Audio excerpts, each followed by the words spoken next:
গত পঞ্চায়েত ভোটে নির্দল প্রার্থীর প্রতীক চিহ্ন আমি পড়িনি, ভোট তাই এক তৃণমূল কর্মীকে ওয়ারিশন সার্টিফিকেট দিতে অস্বীকারের অভিযোগ উঠল নির্দল মেম্বারের বিরুদ্ধে। বিষয়টি নিয়ে ভিডিও অফিসের দ্বারস্থ এই তৃণমূল কর্মী। চাঞ্চল্যকর ঘটনাটি নদিয়ার শান্তিপুর ব্লকের বাগাজরা পঞ্চায়েতের অন্তর্গত বালিয়াডাঙ্গা গ্রামে। সেখানেই তৃণমূল কর্মী কার্তিক ঘোষের অভিযোগ, কিছুদিন আগেই তিনি নির্দল প্রতীক চিহ্নে জয়ী পঞ্চায়েত সদস্য সুব্রত ঘোষের কাছে তার ওয়ারিশন সার্টিফিকেট নেওয়ার জন্য ফর্ম ফিল আপ করেন। কার্তিকবাবুর অভিযোগ অনুযায়ী পরবর্তীতে বেশ কিছুদিন কেটে গেলেও সমস্ত কাগজ নিয়ে অপেক্ষার পরেও ওয়ারিশন সার্টিফিকেট পান না। এরপরই বাগাছড়া পঞ্চায়েতের প্রধান রোহিত জানের কাছে বিষয়টি জানালে তিনি পঞ্চায়েত সদস্য সুব্রত ঘোষকে বলেন বিষয়টি দেখে তার সার্টিফিকেট প্রদান করতে। কার্তিকবাবুর বক্তব্য অনুযায়ী পঞ্চায়েত সদস্য সুব্রত তাকে বলে, এই সার্টিফিকেট যতক্ষণ না পর্যন্ত সুব্রতবাবুর কাছে ক্ষমা না চাই দেওয়া হবে না। ভোটে কোনো কাজ করেনি, তৃণমূল করেনি, তাই তৃণমূলের হয়ে ভোট প্রচার করছেন, তাই এবার তার উপর প্রতিশোধ নিচ্ছেন স্থানীয় জয়ী নির্দল পঞ্চায়েত সদস্য। যদিও এই পঞ্চায়েতে গত পঞ্চায়েত নির্বাচনে বিজেপি তাদের দখলে রাখে পঞ্চায়েত।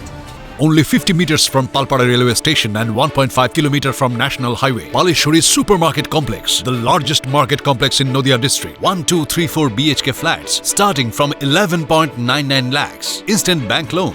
Book now. সার্টিফিকেট লাগবে। আমি পঞ্চায়েতে প্রথম গিয়েছিলাম, বাগাজরা পঞ্চায়েতে প্রধানের কাছে গেছি। প্রধান বলেছিল যে এফিডেভিট করতে হবে, ট্যাক্সের রসিদ কাটতে হবে। আমি সমস্ত রকম যা যা ওর ডকুমেন্টস দরকার সব কিছু রেডি করেছিলাম। বলে এবার মেম্বারের সই লাগবে। মেম্বারের কাছে বললাম যে আমার একটা ওয়ারেশনে সই করতে হবে। বললাম আমি সই করতে পারবো না, আমার একটাই অপরাধ, মানে আমি টিএমসি করেছি, আমি তৃণমূল করেছি। উনি বললো আমার বাড়িতে কোনো দিন তুই যাবি না, একটা সই আনতে যাবি না, পারলে ওয়ারেশন বার করে নিয়ে যা, আর নাহলে যা পারবি তাই করে নিয়ে। করেছেন মানে আগে অন্য কোনো দল করতেন না? আমি টিএমসি করেছি। বরাবরই তো করতেন? বরাবরই। হ্যাঁ, তাহলে বরাবরই টিএমসি দল করি।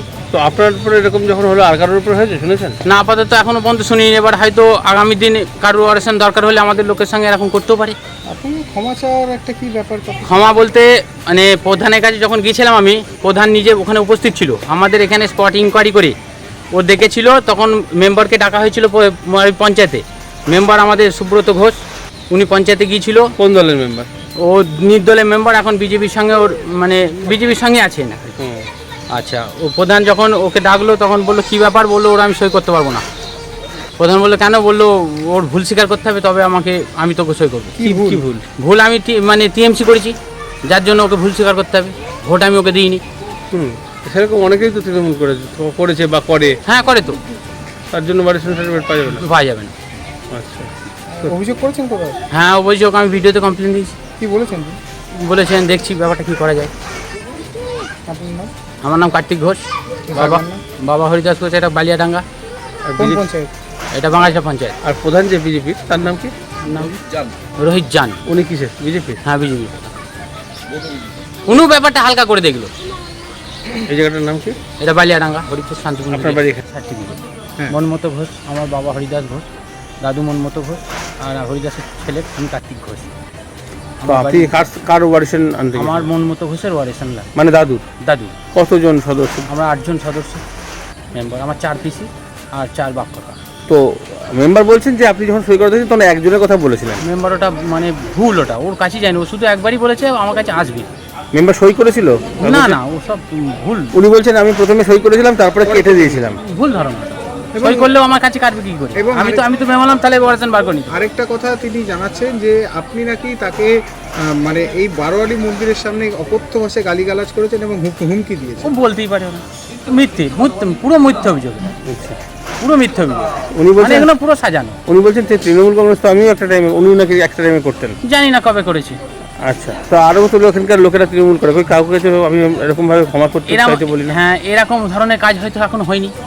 এরকম কাজ হলে হয়তো এরকমই ব্যবহার করবে। উনি কি কারণে কি করতে বলেছিল আপনাকে? উনি বলেছিল মানে তুই আমাদের সঙ্গে ছিলিস না। আমি টিএমসি করি, ওর বিরুদ্ধে ভোট করেছিলাম, এইটাই আমার অপরাধ। তারপর কি বললো আপনাকে? তা বললো সই নিতে গেলে আমার কাছে ভুল স্বীকার করতে হবে। কি ভুল স্বীকার করতে? ক্ষমা চাইতে হবে। আচ্ছা, আমার কাছে ক্ষমা চাইতে হবে। কি ক্ষমা বলতে? ক্ষমা বলতে আমার হয়ে থাকিস নি তুই। আচ্ছা, তো ও যেটা বলছে সেটা হচ্ছে যে তৃণমূল কংগ্রেসের ক্ষেত্রে আমি বলিনি। আমি যেটা বলেছি সেটা হচ্ছে এই যে মানুষের কাছে মাধ্যমে আমাকে অপমান করলো বারোয়ারির সামনে, সেই পারপাসে আমাকে একজন মেম্বারকে মানে অন্যায়ভাবে গালিগালাজ করার জন্য ক্ষমা চাইতে। পুরো মিথ্যে অভিযোগ। আচ্ছা, পুরো মিথ্যে অভিযোগ। তাহলে আপনি ভিডিওকে জানিয়েছেন বিষয়টা? অবশ্যই জানিয়েছি। তো সেক্ষেত্রে কি আশ্বাস পেয়েছেন কিছু? হ্যাঁ অবশ্যই, কি বললেন উনি? ওরা বলেছেন দেখছি কি করা যায়। আপনার মূল এখন দাবি কি? আমার দাবি আমার ওয়ারেশনটা লাগবে। প্রধান আপনার সাথে কোনো রকম হেল্প করেননি? প্রধান মানে এসেছিল, উনি বারংবার বলেছিল, ও প্রধানকে উনি বলেছিল 6 জনের নামে সই করতে বলেছিল, যার জন্য আমি সই করিনি। কিন্তু প্রধানকে বারবার বলেছি 6 জন কি 8 জন, আমি পুরো 8 জন, আমার মেম্বার বাপ কাকারা মেম্বার 8 জন। আমি মেম্বারকে বলেছি না, দেখুন 6 জন আছে কি 8 জন আছে, বলে 8 জন আছে। আমি বলি তুমি এইটা ভালো করে আমাদের বালিয়াডাঙ্গায় গিয়ে ভেরিফিকেশন করেন, এটা লিগাল না লিগাল। আপনার সঙ্গে কিছু এরকম হয়েছে নাকি আরো কারোর সঙ্গে হয়েছে শুনেছেন? না, আপাতত এখনো পর্যন্ত কিছু শোনা যায়নি। ওয়ারেশন সার্টিফিকেট তো সকলের দরকার হয় না, হয়তো কারোর দরকার হলে এরকম ব্যবহার করবে। যদি ভিডিও স্টেপ না নেয় কি করবেন? এটা স্টেট নাম নেই, নাহলে এইচডিও ঘরে যাবো, এইচডিও দ্বারস্থ হবো। ওয়ারেশন আপনি নেবেন? হ্যাঁ ওয়ারেশন আমি নেবো। কি নাম আপনার? আমার নাম কার্তিক ঘোষ, এই জায়গাটার নাম কি? বালিয়াডাঙ্গা, কোন সাইড? বাগালচা পঞ্চায়েত। আমি সুব্রত ঘোষ, বালিয়াডাঙ্গার নির্দলের মেম্বার। তা উনি আমার কাছে এসেছিল এবং আমার ঘরে আসার পরে আমার ঘরটায় মিনিমাম 3 থেকে 4 জন ছিল এবং ওয়াডিশন নেওয়ার সঙ্গে সঙ্গে আমি তাকে ওই ওয়াডিশন ফর্মে আমি সই করে দিই। বিষয়টা যে ওনার যে পিসি, যেটা আমার জন্মের আগে ওনার বিয়ে হয়ে যায়, বিষয়গুলো আমি জানতাম না ওনার কতগুলো পিসি।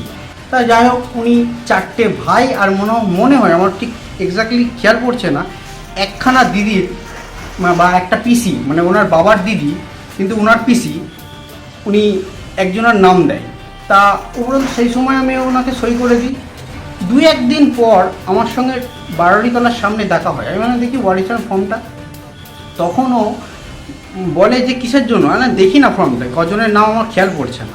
তখনও আমাকে দেয়, দিয়ে আমি দেখি খোঁজটা নিয়ে দেখি ওনার 4টে পিসি আর 4টে ভাই। তা সেই জায়গা থেকে ওরা একটা পরিকল্পনা করে আমাকে একটা ফাঁসানোর চক্রান্ত করে ওই ওয়ারিশনে আমাকে সই করে নেয়। কিন্তু আমি যেহেতু জানি, সেই খবরটা পাওয়াতে আমি ওনার কাছ থেকে ওই ফর্মটা নিয়ে ফর্মটা কেটে দিই এবং আমাকে সেই মুহূর্তে ঠাকুরতলার মতো জায়গায় উপরন্ত গাল খিস্তি খামারি এবং বলে তোকে দেখে নেবো, তুই কত বড় এলাকার মেম্বার হয়েছিস, বা আরও যাচ্ছে তাইভাবে আমাকে ভাষা দিতে থাকে। তখন আমি বলি ঠিক আছে, তুই পারলে ওয়াডিশনটা করে নিবি, আমার সইটা যেন থাকে না। কারণ এইখানে ওয়াডিশনটা যখন আমি সার্টিফাই করে দিই তখন প্রধান এই ওয়াডিশনটা দেয়, কিন্তু যদি আমি সার্টিফাই যদি ভুল জায়গায় করে দিই, প্রধান সেখানে দোষী সাব্যস্ত হবে। সেই জায়গায় আমি তো সেটা করতে পারি না, সেই হিসেবে আমি ওয়াডিশনটা কেটে দিই এবং প্রধান এবং সবাই জানে যে ওয়াডিশন আমি সই করেছিলাম। কিন্তু পঞ্চায়েতে সবাই জানা সত্ত্বেও এরা একটা মিথ্যে পরিকল্পনা করে আমাকে একটা ফাঁসানোর চেষ্টা করছে। তথ্য গোপন করে। হ্যাঁ, তথ্য গোপন করেই তো আমাকে ফাঁসানোর চেষ্টা করছে এবং এখন এরা পরিকল্পনা করে এই কথাটা ঘুরিয়ে দিয়ে আমার বিরুদ্ধে রাজনৈতিক রং লাগানোর চেষ্টা করছে। কারণ আমি একটা নির্দলের মেম্বার এই মুহূর্তে, তার ওরা একটা রাজনৈতিক ফায়দা করার চেষ্টা করছে এবং এলাকায় একটা অশান্তি তৈরি করার চেষ্টা করছে ওরা। হ্যাঁ, উনি ভিডিওর কাছে একটা অভিযোগ। হ্যাঁ, বিডিও সাহেব যদি আমাকে ডাকে, আমি পূর্ণাঙ্গ তদন্ত করে আমি তার সার্টিফাই করবো। আর বিষয়টা হচ্ছে, আমি এই জন্য বলেছিলাম যে আমাকে ক্ষমা চাইতে হবে, কারণ ওরা বিষয়টা আমাকে একটা মেম্বারকে উপরন্ত ঠাকুরতলার মতো জায়গায় উপরন্ত খিস্তি খামারি দেওয়ার পরিপ্রেক্ষে আমি প্রধানের সামনেই বলেছিলাম ওকে ক্ষমা চাইতে হবে। এখনও বলছি, হ্যাঁ প্রায় ওই রকমই, মানে ওখানে আমাদের ঠাকুরতলার মতো জায়গায় বহুজন দাঁড়িয়েছিল, সেই জায়গায় আমাকে প্রাণে মারার নয় আরও বাজে বাজে খিস্তি খামারি মা মাসি তুলে গালমন্দ দেয়। তার জন্য আমি এরকম ক্ষমা অভিযোগ করছে তৃণমূল বলে, এরকম ব্যাপার না, এটা কোনো ব্যাপার নেই। বহু তৃণমূল কর্মী আমার কাছ থেকে এসে ওদের, আর আমিও এক তৃণমূল কর্মী ছিলাম একটা সময়, আমাকে দল টিকিট দিইনি তাই আমি নির্দলে দাঁড়িয়েছিলাম। এটা এমন কোনো ব্যাপার নেই যে তৃণমূল বিজেপি সিপিএম করে। আমি জনপ্রতিনিধি হয়েছি, আমি সবার কাজ করব। এখানে তৃণমূল বিজেপি বলে কিছু না। বহু তৃণমূল কর্মী এখনও পরোক্ষভাবে আমার কাছে ওয়াডিশন নেয় এবং অনেক সরকারি সুবিধা নেওয়ার জন্য আমার বাড়িতে আসে। কি নাম আপনি? আমার নাম সুব্রত ঘোষ, বালিয়াডাঙ্গার মেম্বার। সেটা হচ্ছে তৃণমূল, কংগ্রেস, বিজেপি, এটা কিছু না। আমি যখন আমাদের অঞ্চলের একটা দায়িত্ব পেয়েছি, প্রধান দায়িত্ব পেয়েছি, আমার কাছে প্রথমে হচ্ছে প্রধান পরিচয়টা, তারপরে পার্টি।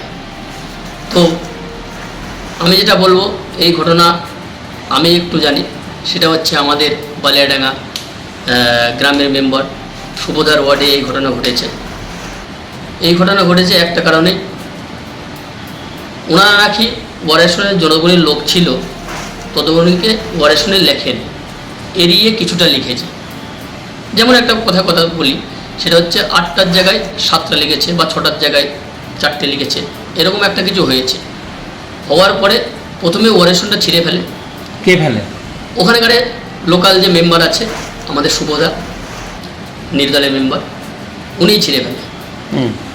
উনি ছিঁড়ে ফেলার পরে আবার নতুন করে পুনরায় উনি লিখেছে সুন্দর করে, যতগুলি ওয়ারেশন আছে তার ভিত্তিতে লিখেছে। লেখার পরে উনি যখন সই আনতে বলা হয় আমাদের কাছে, উনি আসে, ওনাকে বলা হয় ওখানে যে লোকাল অথরিটি যে মেম্বার আছে তার সই লাগবে, না হলে তো আপনাকে আমি চিনি না। কারণ হচ্ছে আমরা প্রথমে চেষ্টা করি যেখানে লোকালে যে মেম্বার আছে তাকে প্রাধান্য দিতে, কারণ সে একটা জয়ী মেম্বার ওখানকার, তাকে প্রাধান্য আমার দিতে হবে। আমি আমার ক্ষমতা বলে সব করতে পারবো এটা তো আমার করলে হবে না, কারণ উনি যেহেতু মেম্বার ওখানে প্রাধান্য দেওয়া চলাই উচিত। সেই হিসাবে আমরা বলেছি আমাদের এখানে অফিস স্টাফ যারা আছে, ওয়ারেশন যারা দেখাশোনা করে, তিনিই বলেছেন যে না দাদা, আপনাদের যদি কোনো ঝামেলা হয়ে থাকে সেই ঝামেলাটা আপনারা মিটিয়ে নেন গ্রামে বসে। সুন্দর কথা বলেছে। কিন্তু যে ওয়ারেশন নিতে এসেছিল অকথ্য ভাষায় গালাগালি দেয় মেম্বারকে, ওখানকার স্থানীয় মেম্বারকে। সেই মেম্বারের সেই গালাগালি নিরিখে উনি বলেছে আমার কাছে ক্ষমা না চাইলে আমি ওয়ারেশনটা দেব না। এই হচ্ছে মূল বিষয়টা। আর গালি দেওয়াটা যেমন অন্যায়, সেরকম ওয়ারিশন সার্টিফিকেটটা দেবো না, এটাও কি ঠিক? বেনিফিশিয়ারি তার সার্টিফিকেট পাবে না না, এটা কোনো বাধ্যবাধকতা নেই যে ওয়ারেশনটা আমি দেব না। কিন্তু যেমন আমি ওয়ারেশনটা দেব না, যখন দেখব যে একদম সম্পূর্ণ তথ্য আমার কাছে নিয়ে এসছে, আমি ওয়ারেশন দিতে বাধ্য। কিন্তু তার পরিপ্রেক্ষিতে এটাও তো ঠিক, কোনো মেম্বারকে তো অকথ্য ভাষায় গালাগালি দিতে পারে না, সেটা তো একটা খারাপ জিনিস। তবে আপনাকে ঈশ্বরটা হবে ক্ষমা চাইতে বলা হচ্ছে, ক্ষমা চাইলে তবেই মিলবে। তাহলে কি তৃণমূল কংগ্রেস করে বলে সেইটা? না না না, তৃণমূল কংগ্রেস বা বিজেপি এখানে কেউ নাই। কারণ হচ্ছে ওখানকার যে মেম্বার আছে তিনি হচ্ছে নির্দলের, আর নির্দল টিকিট আমরা যতদূর জানি উনি নির্দল হিসেবে দাঁড়িয়েছে, উনি তৃণমূলের টিকিট পায়নি বলে। তাই এখানে বিজেপি বা অন্য কোনো দলের কোনো ইস্যুই হয় না এখানে। কিন্তু যখন তিনি দ্বিতীয়বার সমস্ত নথিপত্র নিয়ে গেলেন, না না, এটাও যেমন ঠিক, উনি অ্যাকচুয়ালি কোনটা বলতে যাচ্ছে যে হ্যাঁ আমি এটা প্রথমে দেয়নি, আমি ছিঁড়ে ফেলেছিলাম, এটাও যেমন ঠিক। পাশাপাশি এটাও দেখতে হবে যে উনি আবার যখন পুনরায় লিখে নিয়েছে, লিখে নেওয়ার পরে কিন্তু উনি আর ওনার বাড়িতে যায়নি যে আমি যাব না, আমি ওনার বাড়িতে আর যাবো না। এই ছিঁড়ে ফেলার কারণে না, এই যে মাঝখানে অকথ্য ভাষায় যে গালাগালি হয়েছে, গালাগালি করেছে, গালাগালির ভিত্তিতেই ওখানকার মেম্বার বলেছে না আমার বাড়িতে আসলে আমি দেবো, কিন্তু উনি ওনার বাড়িতে আসছেন। একটা প্রশ্ন রাখবো যে আপনার যে ঠিক ঠিক, এটাও ঠিক, উনি সই করেছিলেন। সই করার ভিত্তিতে যখন নামগুলো উনি পড়েছে, সই করে যে নামগুলো দেখি দাদা দেখেছে, যখন নামগুলো পড়েছে তখন উনি দেখেছে ওনার পিসিদের নাম নেই ওখানে। তখন উনি বলেছে, তখন ওনার হাতেই আর দেয়নি, ও টান দিয়ে ছিঁড়ে ফেলেছে। তথ্য গোপন করেছিল, তথ্য গোপন করেছে। যাই হোক, এখন একটাই কথা আমরা বলে দিই, আমরা এখানে আমি বলে নাই যে প্রধান হিসাবে এখানে অথরিটি থাকুন না কেন, সে চাইবে সে সেই গ্রামের মেম্বার যখন সই করবে তার ভিত্তিতে আমি সই দিচ্ছি। কারণ আমার একটা ইস্যু থাকবে যে দাদা তোমাদের লোকাল মেম্বার সই করেছে, তার ভিত্তিতে আমি দিয়েছি। আমার কিছু হলেও তার সমান অংশীদার কিন্তু সেই মেম্বারটাই থাকবে। শেষ প্রশ্ন, বেনিফিশিয়ারি তার সার্টিফিকেট পাবে কীভাবে? হ্যাঁ, এটাও অবশ্যই পাবে, তার যদি তথ্য যদি ঠিক থাকে সে পেতে তো বাধ্য, কারণ সঠিক জিনিস সঠিক সবাই দেবে। সেক্ষেত্রে মেম্বারের সাথে যদি সম্পর্ক খারাপও থেকে থাকে তাহলে আপনাদের কাছে আসলে সরকারি আধিকারিক রয়েছে, আপনি প্রধান রয়েছেন। একদম একদম একদম, আমার সেক্ষেত্রে বলার আছে এখানে সরকারিভাবে উনি যদি আসে, সরকারি কর্মচারী আছে, উনি গিয়ে নিজের স্পট ভেরিফিকেশন করবে, ভেরিফিকেশনের মাধ্যমে যদি উনি দিতে পারে অবশ্যই দেবে। আপনার নাম পরিচয়? আমার নাম রোহিত জান, আমি বাগাসরা অঞ্চলের প্রধান। নদিয়া জেলার সবথেকে বড় বিল্ডার্স চাকদার মা মনসা বিল্ডার্স, রড ও সিমেন্টের পাইকারি ও খুচরো বিক্রেতা। মা মনসা বিল্ডার্স, পদ্মবিলা, চাকদা, নদিয়া। রড কেনাকাটায় থাকছে ডিসকাউন্ট অফার। মা মনসা বিল্ডার্স। নদিয়ার সবথেকে বড় English medium school JRS public school, প্রায় 35 বিঘা জমির ওপর গড়ে উঠেছে বিশাল ক্যাম্পাস। নার্সারি থেকে শুরু করে উচ্চ মাধ্যমিক, ITI college, law college, BEd college, ভর্তি চলছে। JRS public. আপনি কোথায় ইনভেস্ট করবেন, কেন করবেন বুঝতে পারছেন না তো? সঠিক গাইডলাইন পেতে আজই আসুন নদিয়ার চাকদাতে নিবেদিতা প্রাইভেট লিমিটেডে। Nivedita private limited, marketing and distribution service. Balcony বা সিঁড়ির রেলিং, মডিউলার কিচেন বা ড্রয়িং রুম, এক কথায় আপনার স্বপ্নের বাড়িকে করে তুলুন আরো সুন্দর। Chakdah ply centre, gorgeous look বা কোয়ালিটি সবে 3 number 1 Chakdah ply centre. Chakdah ply centre, KBM, Chakdah, Nadia.